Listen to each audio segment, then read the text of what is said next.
السلام علیکم ورحمۃ اللہ وبرکاتہ۔ دوستو آج ایک بہترین ویڈیو لے کے آیا ہنسی ٹی وی کا۔ ذوالقرنین کون ہے اور یاجوج ماجوج ان سے کیا تعلق رکھتے تھے اور کہاں پہ رہتے، بہت اچھا سے ایکسپلین کیا ہنسی ٹی وی بھائی نے۔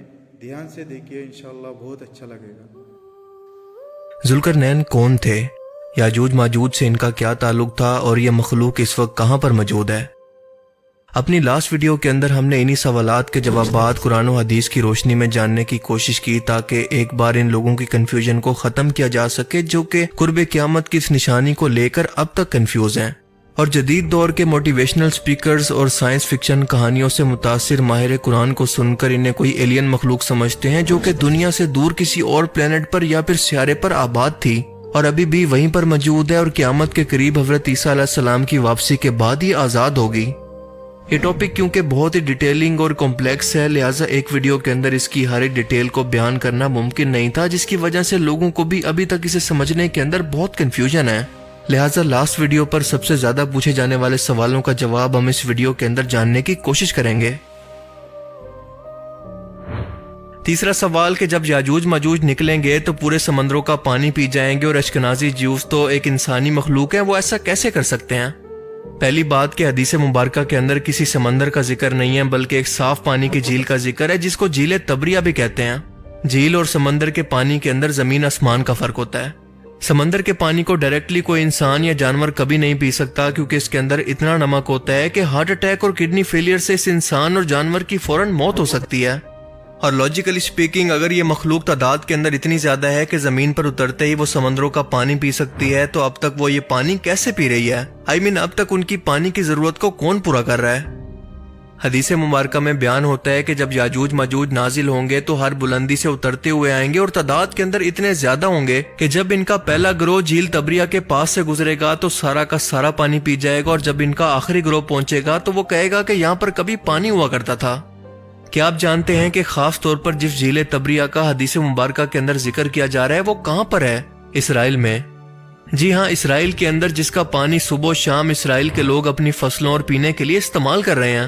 انگلش میں اس کو سی آف گلیلی بھی کہا جاتا ہے۔ یعنی حدیث مبارکہ کے اندر کسی سمندر کا ذکر نہیں، بلکہ خاص طور پر اس جھیل تبریہ کا ذکر موجود ہے، جو کہ میٹھے پانی کی ایک جھیل ہے جس کا پانی پیا جا سکتا ہے، اور اس وقت یہ اسرائیل کے قبضے میں ہے۔ کیا یہ بھی اتفاق ہے؟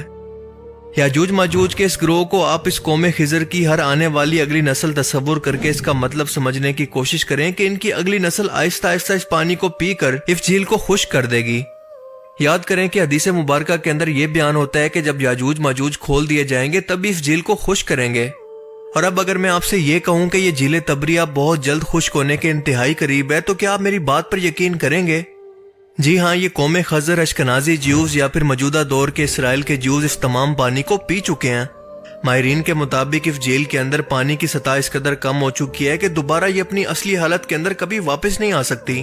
اگر آپ کو یقین نہیں آتا تو یہ رپورٹ سنیں۔ Okay, now this is a really upsetting story. The Sea of Galilee is at its lowest level in a century after a limited rainfall last February.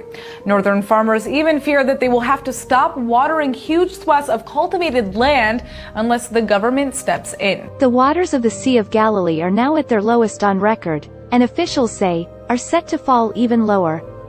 The crisis is both natural and man-made. اب مجھے بتائیں کہ آج کے time کے اندر اگر کوئی آسمانی مخلوق یا پھر یاجوج ماجوج جھیل تبریہ تک پہنچتی ہے تو اس خشک جھیل کا پانی کیسے پی سکتی ہے؟ کیا اس کی کوئی سینس بنتی ہے؟ یعنی سمندروں کے پانی کو پی جانے کا کوئی ذکر حدیث مبارکہ کے اندر موجود نہیں ہے، بلکہ قرآن و حدیث کو نہ سمجھنے کا نتیجہ ہے۔ یاجوج ماجوج یا قوم خضر کا قبضہ کوکاف کے شمالی پہاڑی علاقوں کے اندر تھا، اور ان کے بادشاہ نے اپنی رعایا سمیت یہودیت اختیار کر لی تھی، جو بعد میں موجودہ دور کے پولینڈ اور جرمنی کے اندر جا کر آباد ہوئے، اور دوسری جنگ عظیم کے بعد یہ لوگ موجودہ اسرائیل کے اندر جا کر آباد ہونا شروع ہو گئے، جبکہ اصل بنی اسرائیل یعنی حضرت یعقوب علیہ السلام کی اولاد اور ان کے 12 بیٹوں کی نسل پوری دنیا کے اندر ابھی تک در بدر ہے۔ یہ اصل بنی اسرائیل گندمی رنگت کے ہیں کیونکہ یہ عربوں کے زیادہ قریب ہیں، جبکہ اشکنازی جیوز یا پھر قوم خضر سفید فام ہیں، یہ ترکوں کی نسل سے ہیں۔ ان دونوں کے والد کا نام تھا تگورما، جو کہ ترکوں کے باپ بھی کہلاتے ہیں۔ آج کے ٹائم میں ان کو یورپی جیوز بھی کہا جاتا ہے۔ قرآن کریم میں یروشلم کی بستی کا ذکر سورہ انبیاء کے اندر اس طرح سے موجود ہے کہ یہ قوم بنی اسرائیل دوبارہ دنیا کے اندر اپنی حکومت قائم نہیں کر سکے گی، اور یہاں تک کہ اس کے بعد یاجوج ماجوج کھول دیے جائیں گے۔ کیا آپ کو قرآن پاک کی ان دونوں آیتوں کے درمیان کوئی ربط نظر نہیں آتا جو کہ ایک دوسرے کے اوپر موجود ہیں؟ اور ظاہر ہے کہ یہ بلا وجہ نہیں ہے، ان دونوں چیزوں کا آپس کے اندر کوئی نہ کوئی تعلق موجود ہے۔ ذرا غور کریں کہ بنی اسرائیل قوم کو دوبارہ ان کی حکومت نہ دینے کی سزا کا اعلان کرنے کے بعد اللہ پاک فرماتا ہے کہ یاجوج ماجوج کو کھلا چھوڑ دیا جائے گا۔ اللہ تعالیٰ کی ذات ایبسٹریکٹ معنوں کے اندر اس قوم خضر کی حکومت اور پھر دنیا پر ان کے مسلط ہو کر ہر ایک اونچائی پر ان کا کنٹرول ہونے کی پیشن گوئی کر رہا ہے۔ سورہ انبیاء کی ان دو آیتوں کی ایک ساتھ موجودگی کا جواب یہ انٹر گلیکٹک یا پھر آسمانی سفر کیسے دے سکتا ہے؟ آج بھی دنیا بھر کے اندر موجود ربعی اور کرسچن پادری بھی تاریخی طور پر اشکنازی اور اصل جیوز کے فرق کو سمجھتے ہیں، اور یوٹیوب پر آپ کو اس طرح کی بہت ساری ویڈیوز مل جائیں گی جو اس فرق کو ایکسپلین کرتی ہیں کہ اصل جیوز اور اشکنازی جیوز کے اندر کیا فرق ہے۔ ان میں سے کچھ کو سیمپل کے طور پر آپ خود دیکھ لیں۔ ڈاکٹر جان اینٹن ایک اشکنازی ڈی این اے سائنٹسٹ ہیں، اور انہوں نے اپنی ریسرچ کے اندر ایک ایسا حیرت انگیز دعویٰ کیا جس نے سب کو حیرت میں ڈال دیا۔ اس کا کہنا تھا کہ میری تحقیقات کے مطابق موجودہ اشکنازی جیوز کا ڈی این اے 99.97% ایک ہی نسل سے ملتا ہے، اور وہ نسل بنی اسرائیل نہیں ہے بلکہ قوم خضر ہے، اور یہ وہ نسل نہیں ہے جو کہ بنی اسرائیل سے تھی، بلکہ ان کا ڈی این اے ترک نسل سے بہت زیادہ ملتا ہے، جس کا مطلب کہ اسرائیل کے اندر موجود 99.97% یہودی دراصل اشکنازی جیوز یا قوم خضر سے ہیں۔ ممکن ہے کہ اس سے بھی زیادہ ہوں۔ See Ashkenazis, which is right, that kind of pinkish orange one, or right on the line on the right side, very similar to Syrians, a little bit to Turks, Romans. I have a startling statement to make, which may be that none of you here who are Ashkenazi Jews may be under the laws of Israel Jewish. That is true by DNA, and this is going to present some fascinating theological problem. We've all heard the phrase, we are regardless of race 99.9% the same. That was the common refrain when the Human Genome Project, the crude map of it was revealed in the year 2000. President Clinton said it. Others repeated it. There are articles in the New York Times saying it. First of all, we know now it's not 99.9%, but it's actually 99.7%. اور اب ذرا رسول پاک صلی اللہ علیہ وسلم کی اس حدیث مبارکہ کو یاد کریں کہ جب آپ نے فرمایا کہ آدم علیہ السلام سے قیامت کے دن اللہ پاک فرمائیں گے کہ اے آدم اپنی نسل سے جہنمی اور جنتیوں کو الگ الگ کرو، تو ان لوگوں میں 999 جہنمی ہوں گے جو کہ یاجوج ماجوج کی نسل سے ہوں گے، جبکہ صرف ایک شخص میری امت سے ہوگا۔ ذوالقرنین کے لیے آسمانی سفر کی باتیں کرنے والے اس بات کا بھی جواب دیں کہ حدیث مبارکہ کے اندر واضح طور پر یاجوج ماجوج کو خاص طور پر عربوں کے لیے فتنہ کیوں کہا گیا ہے، اور ہم اپنی آنکھوں سے دیکھ رہے ہیں کہ حدیث مبارکہ کی پیشن گوئی کے مطابق یہ اشکنازی جیوز یا قوم خضر اپنے آس پاس موجود تمام عربوں پر حملہ کر کے ان کو تباہ کر رہی ہے۔ اور یہ بھی بتائیں کہ خاص طور پر جھیل تبریہ کے پانی کا ذکر کیوں کیا گیا۔ اور وہ مشہور زمانہ حدیث تو یقیناً آپ سبھی کو یاد ہوگی جس کے اندر بیان ہوتا ہے کہ ایک صحابی رسول جن کا نام تھا حضرت تمیم داری، انہوں نے ایک ویران جزیرے پر جب دجال سے ملاقات کی تو باقی تمام سوالات کے ساتھ ساتھ دجال نے تمیم داری سے یہ بھی پوچھا تھا کہ کیا جھیل تبریہ کا پانی خشک ہو چکا ہے۔ حضرت تمیم داری کا جواب تھا کہ ابھی اس کے اندر کافی مقدار میں پانی موجود ہے۔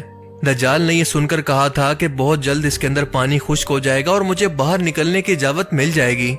اب یہ لوگ اس حدیث مبارکہ کا کیا جواب دیں گے؟ یعنی یاجوج ماجوج کی یہ نسل دراصل رسول پاک صلی اللہ علیہ وسلم کے دور سے ہی آزاد ہو کر پوری دنیا کے اندر پھیل چکی ہے، اور آج کے دور کے اندر یہ پوری دنیا سے ایک جگہ پر اکٹھے ہو کر اپنے لیے ایک الگ ریاست بھی حاصل کر چکے ہیں، اور پوری دنیا کے لیے خاص طور پر عربوں کے لیے فتنہ بن چکے ہیں۔ جھیل تبریہ کا پانی بھی پی پی کر خشک کر چکے ہیں اور اپنی عادت کے مطابق فتنہ و فساد بھی پھیلا رہے ہیں۔ حدیث مبارکہ کے مطابق اونچائی پر موجود ہو کر یعنی عالمی banking system, media, politics, film industry, نفسیاتی، سفارتی اور جنگی طور پر ہر جگہ سے آج مسلمانوں پر حملہ آور ہیں، ان پر قبضہ کر چکے ہیں، کیونکہ ضروری نہیں کہ دنیا پر صرف جنگ کر کے قبضہ کیا جائے، بلکہ مالیاتی، سفارتی اور اخلاقی طور پر بھی آج کے جدید دور کے اندر ملکوں پر قبضہ کرنا ممکن ہے۔ اور اس کام کے اندر اسرائیل کی سب سے زیادہ مدد کر رہا ہے یونائٹڈ نیشن، جس کے اندر کوئی بھی ایک بھی اسلامی ملک ایسا نہیں ہے جو کہ مکمل طور پر ویٹو پاور رکھتا ہو، اور اس میں موجود تقریباً تمام ممالک اسرائیل کے حامی ہیں جبکہ مسلمانوں کے خلاف ہیں، خاص طور پر عربوں کے۔ آج کے ٹائم میں بھی یونائٹڈ نیشن کی پالیسیز کسی بھی ملک پر جنگ مسلط کر سکتی ہیں یا پھر اس پر پابندیاں لگا کر اس کی معیشت کو تباہ کر سکتی ہیں۔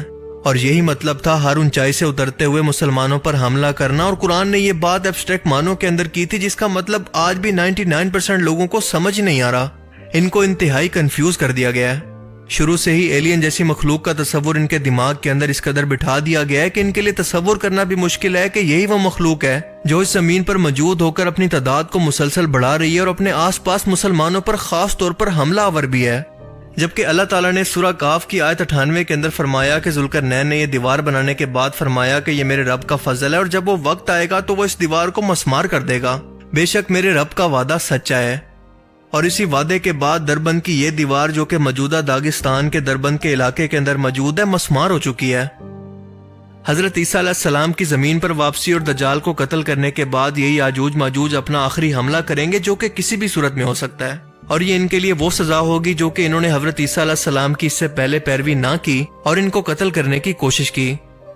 اور اس کے بعد بیان ہوتا ہے کہ یاجوج ماجوج کا حملہ اس قدر شدید ہوگا کہ حضرت عیسیٰ علیہ السلام اپنے پیروکاروں کو لے کر ایک پہاڑ کی چوٹی پر چڑھ جائیں گے، اور اس کے بعد اللہ تعالیٰ ان کے جسم کے اندر ایک کیڑے کو، ایک وائرس کو پیدا کرے گا جو کہ ان کو ختم کر کے ان کی لاشوں کو زمین پر بکھیر دے گا۔ اب اس کیڑے کی، اس وائرس کی نوعیت کیا ہو سکتی ہے واللہ عالم، ہم اس کے بارے میں کچھ نہیں جانتے، اور اگر ہم اس کو قرآن کریم کے الفاظ کے مطابق سٹریٹ یہی سمجھ لیں کہ وہ کوئی کیڑے ہوں گے، تو مجھے یہ بتائیں کہ اتنی بڑی فوج پر اتنے بڑے کیڑوں کی فوج آخر کہاں سے آ سکتی ہے؟ اس کا مطلب کہ اس کی نوعیت کچھ بھی ہو سکتی ہے جو کہ اب تک ہم سمجھنے سے قاصر ہیں۔ یہ کوئی بھی جان لیوا وائرس بھی ہو سکتا ہے یا کوئی بیماری بھی، کیونکہ 1400 سال پہلے اللہ کے رسول اگر یہ وائرس کا لفظ بیان کرتے ہیں تو آپ مجھے بتائیں کہ کتنے صحابہ کرام اس کو سمجھ پاتے۔ اب ان تمام پیشن گوئیوں کے بعد آخر شک کی کیا گنجائش باقی رہ جاتی ہے کہ یہ قوم خضری دراصل یاجوج ماجوج کی نسل سے ہیں جو کہ آج بھی اسرائیل پر قابض ہو کر اکٹھے ہو کر حملہ کر رہے ہیں اور وہی مظلومیت کا کارڈ کھیل رہے ہیں تاکہ ایک آخری فیصلہ کن مرحلہ کن جنگ کے ذریعے مسلمانوں کا مکمل طور پر صفایا کر سکیں، جو کہ عام حالات میں ان کے لیے پاسبل ہی نہیں تھا، کیونکہ آپ جانتے ہیں کہ حملے کے لیے بس ایک جواز کی ضرورت ہوتی ہے، جیسا کہ امریکہ نے سپتمبر 11 کے حملے کا بہانہ بنا کر تمام مسلمان ملکوں پر، خاص طور پر عرب پر حملوں کا آغاز کر کے ان کو مکمل طور پر تباہ کر دیا۔ اور بالکل اسی طرح سے بہانہ بنا کر آج کے ٹائم کے اندر اسرائیل خود کو ڈیفینڈ کرنے یا پھر مظلومیت کا کارڈ کھیل کر یہ جنگ شروع کر چکا ہے، اور مسلمان بیچاروں کو انہی آسمانی سفر کے پیچھے لگا کر ان سے حقیقت چھپائی جا رہی ہے تاکہ ان کو غفلت میں رکھا جائے، جسے کچھ لوگ تو اپنی جہالت کی وجہ سے تو کچھ لوگ جان بوجھ کر پروپیگنڈا کے طور پر پروموٹ کر رہے ہیں۔ اور اسی بات سے اندازہ کریں کہ جب تک ہم اپنے دشمن کو پہچانیں گے ہی نہیں تو ان سے لڑیں گے کیا؟ اللہ تعالیٰ سے دعا ہے کہ وہ ہمیں سمجھنے کی اور نیک عمل کرنے کی توفیق عطا فرمائے، آمین۔